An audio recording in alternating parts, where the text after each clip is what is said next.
আওয়ামী লীগ বাংলাদেশের কল্যাণে সৃষ্টি করা হয়নি। 1947 সালে যারা পাকিস্তান নামক নতুন রাষ্ট্রটিকে মেনে নিতে পারেনি, যারা পশ্চিম পাকিস্তান পূর্ব পাকিস্তান নামে দুইটি ভূখণ্ডকে মেনে নিতে পারেনি, তারাই তৎকালীন সময়ে আওয়ামী লীগের বীজ বপন করেছে। তারা আমরা জানি আজকে ভারতে যারা মুসলমানদেরকে হত্যা করেছে, আজকে যারা গুজরাটে যারা মানুষ মুসলমানদেরকে হত্যা করেছে, মসজিদকে মন্দিরে পরিণত করেছে,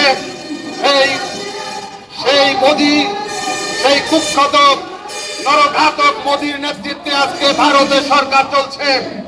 এই ভারত মুখে ধর্ম নিরপেক্ষতার কথা বললেও আমরা দেখেছি ভারতে মুসলমানদেরকে হত্যা করা হচ্ছে।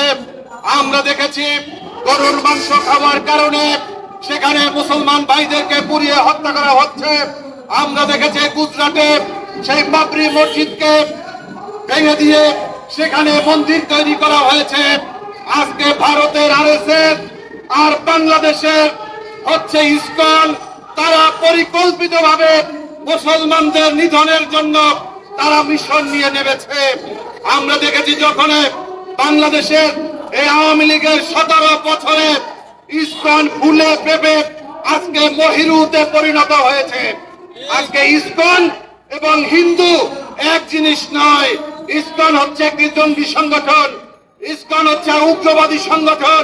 এই উগ্রবাদী ইসকনের বাংলাদেশে কার্যক্রম পরিচালনার কোন সুযোগ নেই। বন্ধুরা, বাংলাদেশ 1947 সালে দ্বিজাতি তত্ত্বের ভিত্তিতে প্রতিষ্ঠিত হয়েছে।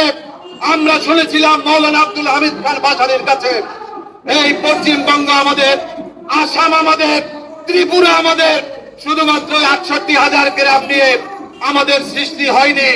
আমরা ভারতের সেই বিজেপির নেতাদের উদ্দেশ্যে বলতে চাই, আমরা পশ্চিমবঙ্গের সেই বিজেপি নেতাকে বলতে চাই, তোমরা যারা বাংলাদেশ দখল দেওয়ার মতো সেই উগ্র কথাবার্তা বলছো, আমরা ওভাবে বলতে চাই না। আমরা পরিষ্কার ভাবে বলতে চাই, ভারতে কোন মুসলমানদের প্রতি যদি আবারও হামলা করা হয়, আবারও যদি মসজিদে আজান দিতে বাধা দেওয়া হয়, আবারও যদি কোন মুসলমান থেকে গরুর মাংস খাওয়ার অপরাধে একটা চুল পরিমাণ আঘাত দেওয়া হয়, বাংলাদেশের 18 কোটি মুসলমান বাংলাদেশ বসে আঙ্গুল চুষবে না, আঙ্গুল চুষবে না। বন্ধুরা, আজকে বাংলাদেশে আমরা সাম্প্রদায়িক সম্প্রীতিতে বিশ্বাস করি, আমরা বিশ্বাস করি না আমরা উগ্রবাদীতে। আমাদেরকে তোমরা জঙ্গিবাদী সাজিয়ে আমাদেরকে বিভিন্ন নাটক মঞ্চস্থ করেছ। আমরা দেখেছি আল্লামা দেলোয়ার হোসেন সাঈদীকে গ্রেফতার করে তাকে পিজি হাসপাতালে চিকিৎসার নামে হত্যা করেছ। আমরা দেখেছি মাওলানা মামুনুল হককে কিভাবে তার ইজ্জত সম্মান নষ্ট করার জন্য, চরিত্র হননের জন্য তাকে গ্রেফতার করেছিল।